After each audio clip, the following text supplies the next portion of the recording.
विष्णुरूपाय परमात्मने नमः। ज्योतिषामपि तज्ज्योति तमसा परमुच्यते।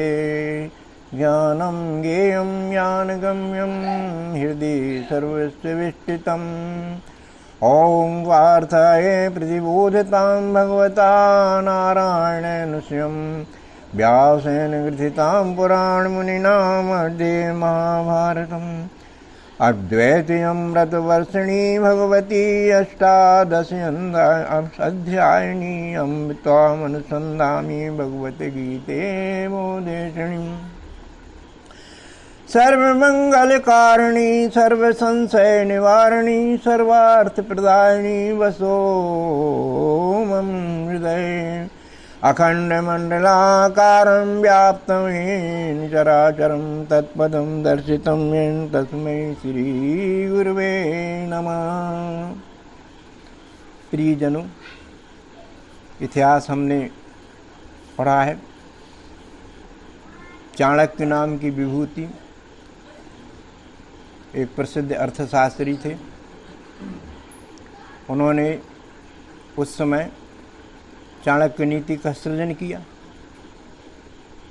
उसको हम पढ़ें समझें तो हमें ऐसे सूत्र मिलेंगे जो भवसागर से पार तो लगाएंगे ही लगाएंगे, अनेक प्रकार के संकटों से भी बचा देते हैं। इनके ऐसे अत्यंत महत्वपूर्ण सुझावों का हम स्वागत करते हैं। उन्होंने इस संसार को अपने अलग ही दृष्टिकोण से समझा है और अपने एक श्लोक में अपनी समझाइश को समाहित कर दिया। उन्होंने कहा, संसार विष वृक्षस्य द्वे फले अमृतपो में। संसार विष वृक्ष है, इसमें केवल दो फल अमृत के लगे हुए हैं। सुभाषितम चा सुस्वादि संगति सुजने जने। दो अमृत फल कौन? बाकी जहर विष। अमृत फल सुभाषित एक, और संगति कैसी संगति? सुस्वाद वाली संगति। दोनों को जिसने पान कर लिया, अमृत पान कर लिया, उसको जन्म मरण का कोई भय नहीं होता है। जन्म ही नहीं होता है तो मृत्यु का सवाल ही नहीं उठता है। अब प्रश्न उठता है कि ये सुभाषित है क्या? मुमुक्षु का प्रश्न हुआ, ये है क्या सुभाषित? हम भी इसको पान करना चाहते हैं। गुरु बताते हैं कि सुभाषित वो सुमधुर बोल हैं जो हमारे सुनने समझने में शुभ भासते हैं, हमारी बुद्धि को प्रिय लगते हैं, और स्वभावता हमारी बुद्धि को वही प्रिय लगता है जो आत्मा के हित का हो, जो आत्म उद्धार करता हो। वे ही सुभाषित बोल हैं। अब दूसरा प्रश्न करता है मुमुक्षु गुरु से कि संगति के बारे में बताइए आप। उत्तर आता है, संगति माने साथ साथ गति करना। साथ साथ चाहे खराब गति करें, अच्छी गति करें, सू लगा हो, अच्छी गति कर रहे हैं, और कू लगा हो तो उनकी गति विपक्ष में जाएगी। तो यहाँ पर श्लोक कहता है सुस्वाद वाली संगति। सुस्वाद कहते हैं ब्रह्म रस के स्वाद को देने वाली संगति। जो एक बार मिल जाए तो वो स्थायी हो जाती है, और ये जो दूसरी अतृप्त स्वाद देने वाली भोग की वृत्ति है, इसका भोग लिया, थोड़ी देर बाद फिर मिल जाए, तृप्ति है ही नहीं। लेकिन ब्रह्मरस का पान एक बार मिल गया तो फिर जाने का नहीं, अखंड ब्रह्मानंद। तो हम देखते हैं कि हमारे दो तरह के स्वाद होते हैं, एक होता है भोग का स्वाद और एक होता है योग का स्वाद। भोग के स्वाद को हम कहते हैं विषयों का स्वाद और योग को कहते हैं ब्रह्म रस का स्वाद। विषयों का स्वाद बहुत मीठा होता है, अति मीठा होता है, रजतम मिश्रित रहता है, और ब्रह्म का स्वाद कड़वा होता है, खट्टा होता है, चिरपरा भी होता है। ये सतोगुणी सुख का स्वाद है तो परिश्रम का विषय। ब्रह्मरस सरलता में नहीं मिलता, कठिनता में मिलता है। सरलता में मिलता है भोग रस, इंद्रियों का, मन का आनंद, बुद्धि भी उसमें लिप्त हो जाती है। सतरज प्रकृति इसमें बहुत आनंद लेती है। सतोगुणी प्रवृत्ति ब्रह्मरस पाने की ओर उन्मुख होती है। किसी ने कहा है कि पीत्वा ब्रह्मरस योगिना इंद्रोपि रंकवत भासेत। ब्रह्मरस को जिसने पान कर लिया उसको इंद्र के सुख भी रंग के समान भासते, जैसे भिखारी को जितना सुख मिलता है। अध्याय 2 59वां श्लोक भी इस बात की पुष्टि करता है। क्या कहता है श्लोक? विषयाय निवर्तन्ते नराहारस देहिना रसवर्जन रस अपुयस् परम दृष्ट्वा निवर्तते। हम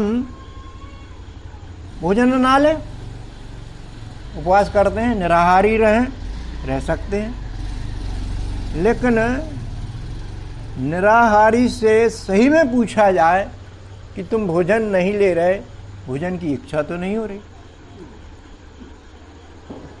फौरन वो कहेगा भोजन तो नहीं ले रहा है, लेकिन उसका मन मेरा रस ले रहा है, रस ले रहा है। भोग हमसे दूर रहें। भोग की चीजें आप जानते हैं, इंद्रिय सुख, तमाम प्रकार के सुख, ये ना मिले कोई बात नहीं, लेकिन अकेले में आंख मूंद के हमारा मन उन रसों को पान कर लेता है, या जो पहले हमने रस लिए हैं, किस विधि से लिए हैं, कहाँ लिए हैं, उसमें भी मन उथल पुथल मचाता रहता है। तो ये जो उथल पुथल है मन की, इसको शांत करने के लिए श्लोक की दूसरी लाइन कहती है रसवर्जन रसो अपीयस परम दृष्ट्वा न वर्तते।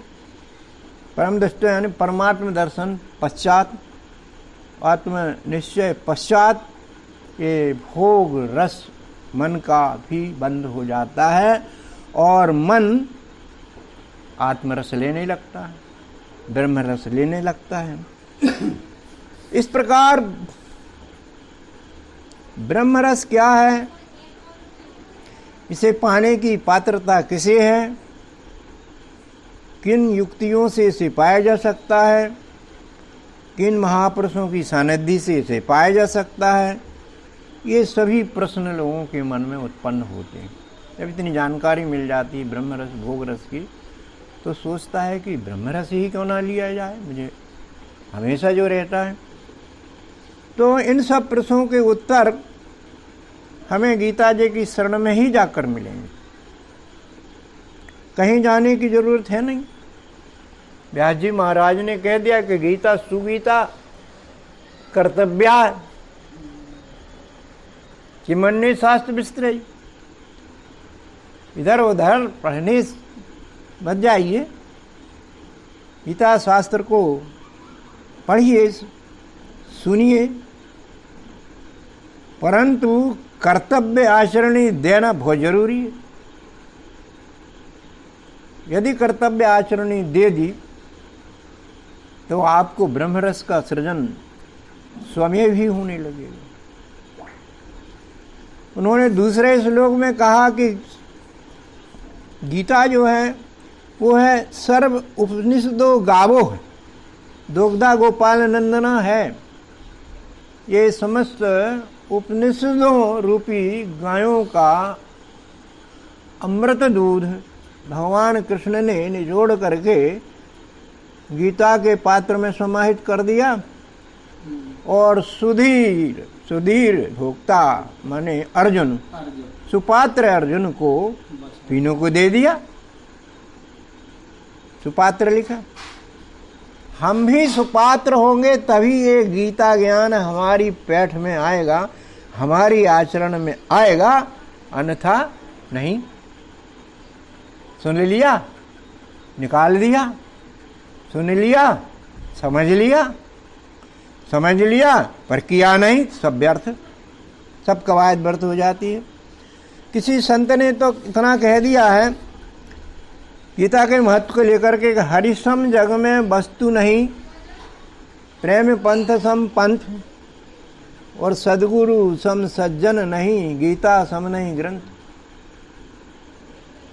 वस्तु ही ब्रह्म है।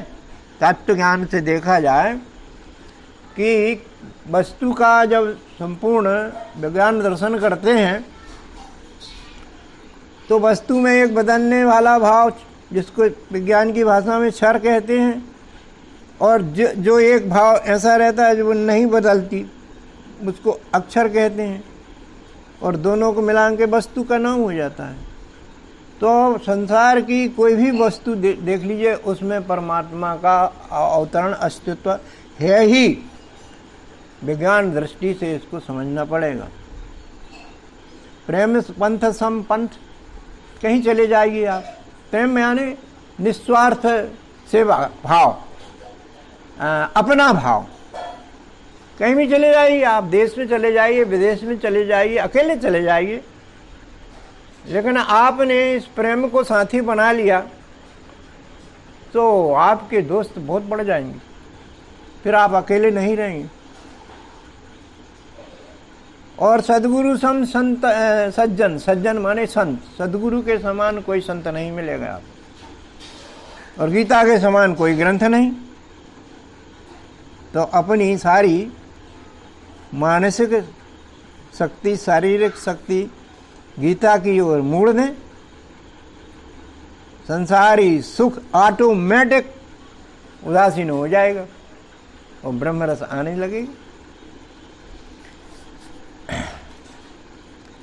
तो गीता एक इतना पवित्र ग्रंथ है कि इसके सारे श्लोक जो हैं भाव सागर से तैरने के सूत्र हमको देते हैं। और एक बढ़िया बात यह है कि जगत व्यवहार हमारा कुशलता से चलता रहे। जगत व्यवहार का भी प्रशिक्षण मिलता है यहाँ पर, और अखंड सुख शांति भी बनी रहे। इसके लिए सबसे बड़ा प्रशिक्षण स्थान और कहीं नहीं है, गीता ग्रंथ में ही मिलेगा। हमारे छोटे से जीवन में बड़े बड़े ग्रंथों को पढ़ने समझने की कवायदें नहीं रहेंगी।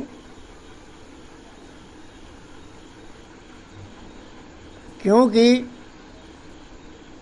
एक संत ने कह दिया कि अनंत शास्त्र हैं, अनंत शास्त्रम बहुलश्च विद्या अल्पश्च कालो बहुविघ्नता च।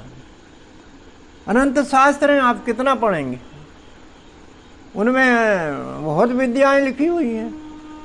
आपका तो जीवन ही चला जाएगा, लेकिन वो नहीं पढ़ पाएंगे आप। अनंत शास्त्रम बहुलश्च विद्या अल्पश्च कालो, जीवन कितना है पता नहीं, उनको कितना जीना है। बहुविघ्नता चा, इसके बाद भी बहुत सी विघ्न हैं। इस शरीर के भी विघ्न आ जाते हैं, परिवार के विघ्नों में उलझन में फंस जाता है आदमी, समाज के व्यवहार दुर्व्यवहारों में फंस जाता है आदमी। तो ऐसे अल्पकालीन समय के समय में बुद्धि से काम लेना चाहिए। बाधाएं पार करने के लिए संत कहते हैं कि यतसार भूतम तदुपासनीयम हंसो यथा चीर एव अम्बु मध्यात्। तात्पर्य ये कि सार ले लीजिए जो तुम्हारे काम का हो। जैसे हंस दूध और पानी मिक्सचर रहता है, तो हंस जो है कहते हैं कि दूध पान कर लेता है, पानी छोड़ देता है। तुलसीदास जी ने कह दिया कि जड़ चेतन गुण दोषमय विश्व कीन करतार, और संत हंस गुण गही पाए परिहरी बारी विकार। संत हंस बना चाहिए, हंस स्वभाव का बनना चाहिए। मेडिकल की दुकान लगी है, हमारी ज़रूरत जिस मेडिसिन से होगी वो मेडिसिन हम मांग करेंगे। सारी मेडिसिन हमारे काम की नहीं है। तो जो शार्ट में गीता ग्रंथ एक ऐसी सिद्ध मेडिसिन है जो हमारे सारे मानसिक शारीरिक रोगों को हटाने में समर्थ है। तो आज हम देखेंगे कि ऐसी मेडिसिन गीता जी की जो परम उपयोगी है। अध्याय 4 में ज्ञान कर्म संन्यास योग में 7वें 8वें अध्याय में हमको मिलेगी, जो काफ़ी लोकप्रिय हैं वो श्लोक और चर्चित भी हैं। आपने टीवी के सीरियल में महाभारत सीरियल को अवश्य सुना होगा, देखा होगा। पूर्व में एक श्लोक आता है, कौन सा श्लोक है? यदा यदा हि धर्मस्य ग्लानिः भवति भारत अभ्युत्थानम् अधर्मस्य तदात्मानं सृजाम्यहम् परित्राणाय साधूनां विनाशाय च दुष्कृतां धर्म संस्थापनार्थाय संभवामि युगे युगे।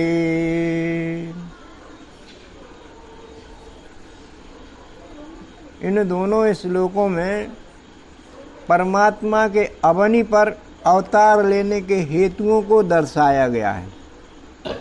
सामान्य अर्थ ये है कि जब जब धर्म की हानि होती है, अधर्म बढ़ जाता है, तो मैं अपने आप को सृजित करता हूँ। काय के लिए? परित्राणाय साधूनाम, सज्जनों के रक्षण के लिए, दुष्कृतियों के विनाश के लिए और धर्म संस्थापन के कार्य के लिए मैं अवनि पर आता हूँ। अब प्रश्न उठता है कि ये परमात्मा के अवतार जो हैं, प्रश्न उठता है कि ये अवतारी कौन होते हैं, अवतारी कौन होते हैं, ये अवतार क्यों आते हैं।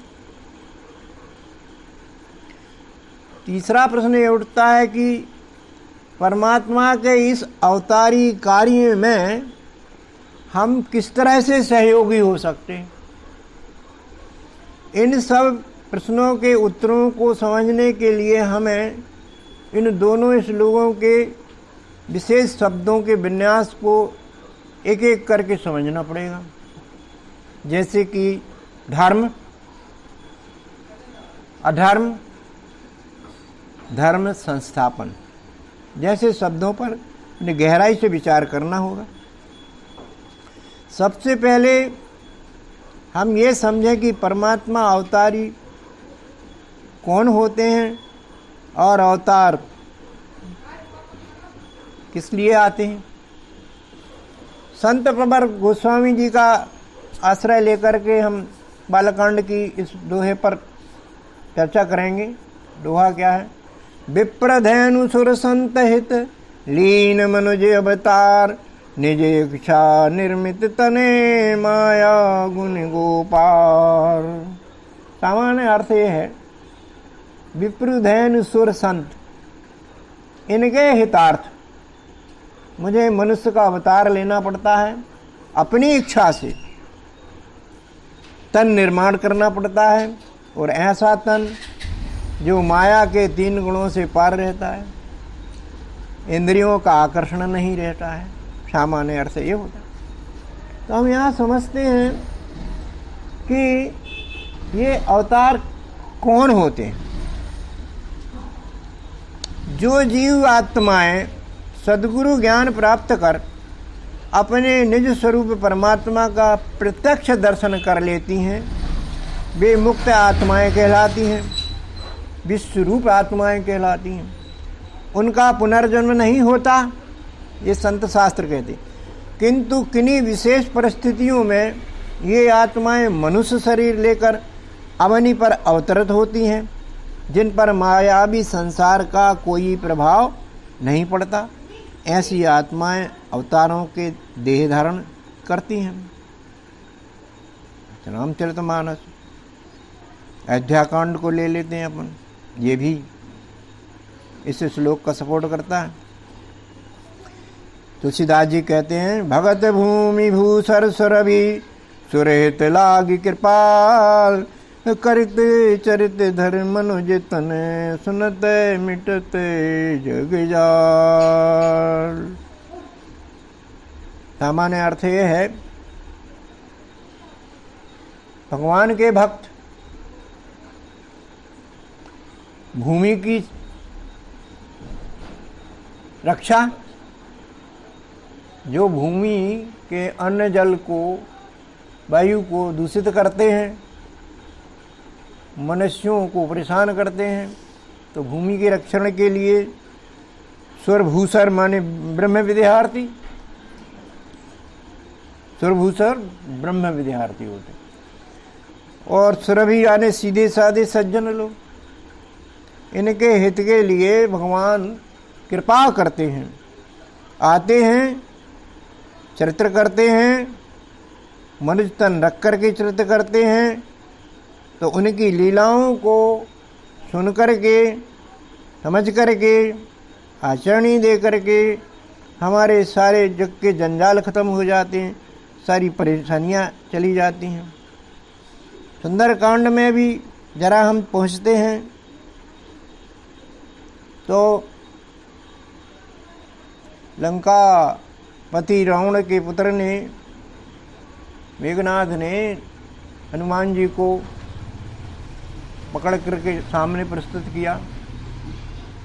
तो रावण ने कहा, बता वानर, कही के बल घालिस बन, मेरा वन जो है, मेरा वन जो है किसके आधार पे तूने नष्ट कर दिया।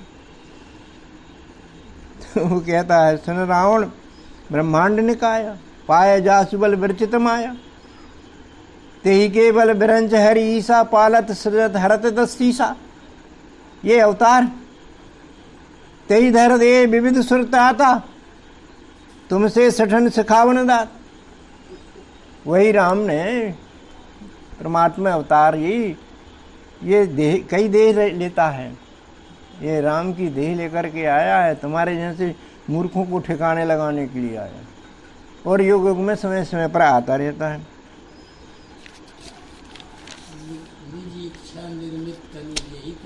हाँ,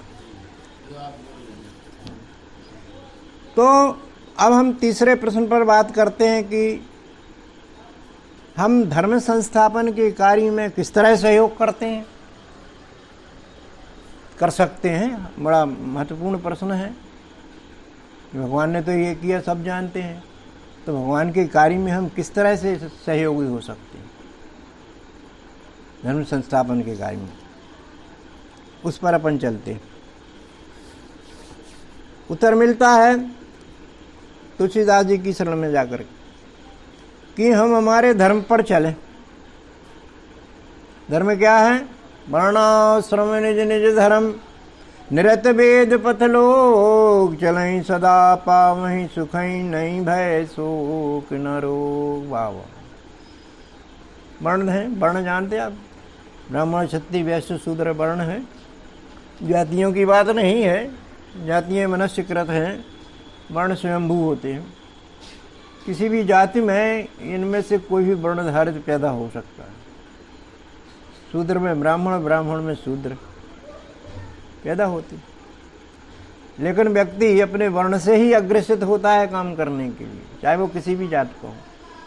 तो अपने अपने वर्ण के जो स्वयंभू कर्म होते हैं वो करना ये भगवान का सहयोग हुआ।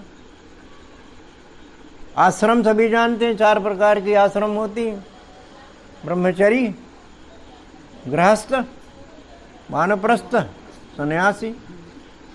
हमारी अवस्था के अनुसार हम देखें कि हम किस आश्रम में रमण कर रहे हैं, तद्जन्य कार्य करने की प्रवृत्ति दें, ये भगवान के कार्य में सहयोग हो जाएगा, ये धर्म हो जाएगा।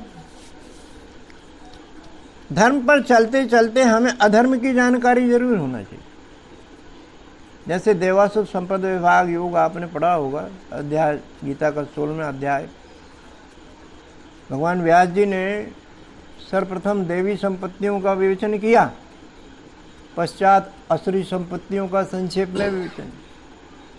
उनका ध्येय ये था कि देवी संपत्तियां तो आचरणीय हैं ही हैं, लेकिन असुरी संपत्तियों को भी जानिए। ये खतरा करते हैं, इस खतरे को जरूर जानिए कि संभावित खतरा क्या आ सकता है। तो अधर्म को भी जानना चाहिए और ये भी देखना चाहिए कि क्या ये अधर्म मुझ में पनपता तो नहीं रहा, या ये भी देखना चाहिए कहाँ कहाँ पर इसके बीज बुब गए हैं, ये भी देखना चाहिए। और ये देख करके इनको हटाना चाहिए, इनको रोकना चाहिए। स्वयं भी अधर्म का कार्य ना करें और ना दूसरे को करने दें, यही सहयोग कर सकते हैं हम। अब हम ऊपर जितने प्रश्न को उत्तर हमने समझे हैं उनको अब ठीक ठीक से समझने का विस्तृत प्रयास करते हैं। 7वें श्लोक में यदा यदा ही शब्द आए हैं, जिनका अर्थ होता है जब जब, माने हर समय नहीं। अवतार आने का निश्चित समय नहीं होता, जब भी परिस्थितियां आती हैं तभी अवतार आते हैं। अवतारों की श्रृंखला देखिए, मत्स्य कून बाराय नरसिंह वामनस तथा रामो रामश्च कृष्णश्च बुद्धा कल्कि ततो स्मृता। मत्स्य अवतार, कूर्म अवतार, बाराय अवतार, नरसिंह अवतार, वामन अवतार, ये 5 अवतार सतयुग के बताए गए। राम अवतार और परशुराम अवतार ये त्रेता के, कृष्ण अवतार ये द्वापर के,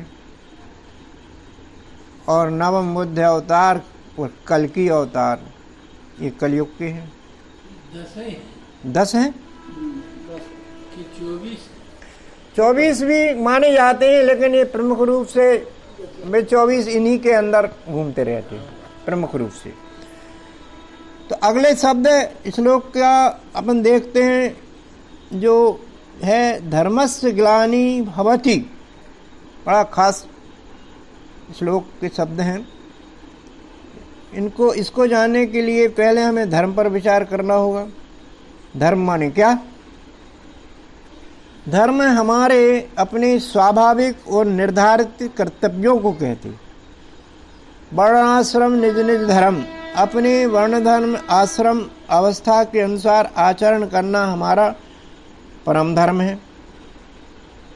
गीता अध्याय 2 के 31वें श्लोक को देखते हम। उसमें भगवान व्यास जी कहते हैं, स्वधर्मम अपि चावेक्ष न विकम्पतुम अर्हसि, धर्माति युद्धात् श्रेया अन्य क्षत्रियस् न विद्यते।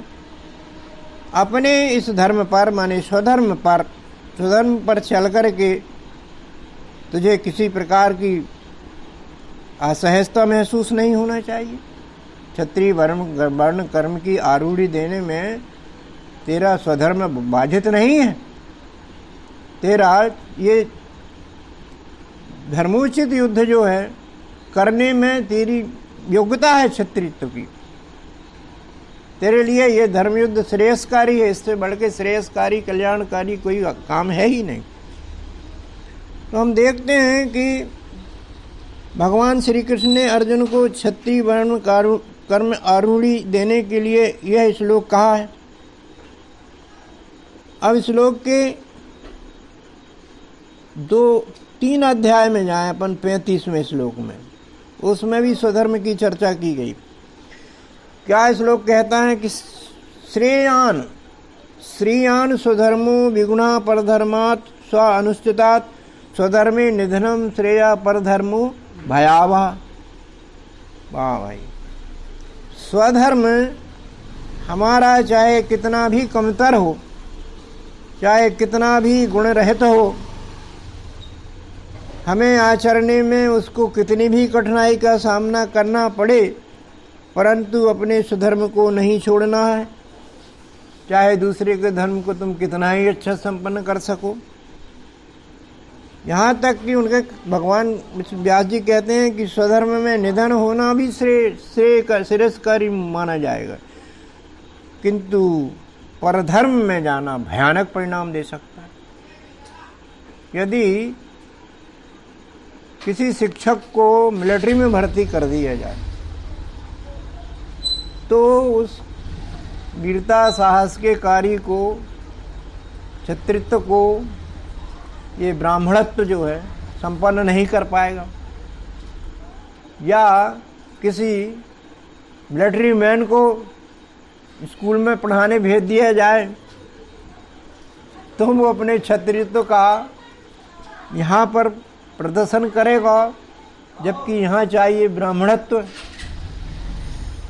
तो परधर्म में जाना हो गया, सफल नहीं होते। मान लो कैसे भी हमने अपॉइंटमेंट ले लिया, देखा से कि ले लिया, या अर्थ प्रधान विश्व कर रखा, ये देख कर ले लिया, लेकिन उस कार्य में हम पूर्ण सफल नहीं हो सकते, उतना आनंद हमको नहीं आ सकता। यदि हमारे व्यवसाय से, हमारी नौकरी से हमको आनंद आ रहा है तो समझिए कि हमारे वर्ण के अनुसार वो नौकरी मिली। हमने उसको उपहार से नहीं बल्कि आनंदात्मक तरीके से व्यवहार किया तो हम उसमें सफल हो जाएंगे, अच्छी प्रगति करेंगे। ये बिल्कुल सत्य बात है। इस श्लोक का जो है अंतिम पद है परधर्मो भयावह। ये इसके भाव जो हैं धर्मग्लानि का भय उत्पन्न करते हैं। धर्मग्लानि माने जब समाज में अधर्म का प्राबल्य हो जाता है, तामसी वृत्तियां सत और रज को दबाने लगती हैं। जब लोगों की तामसी बुद्धि तामसी काम करने लगती है, तामसी सुख लेने लगती है, तो क्या होता है, समाज की सुख शांति गड़बड़ हो जाती है, प्रगति अवरुद्ध हो जाती है, समाज में सुरक्षा भी प्रतिबंधित हो जाती है और कोई राह नहीं दिखती। तो भगवान कहते हैं तदात्मानं सृजाम्यहम् अभ्युत्थानम अधर्मस्य।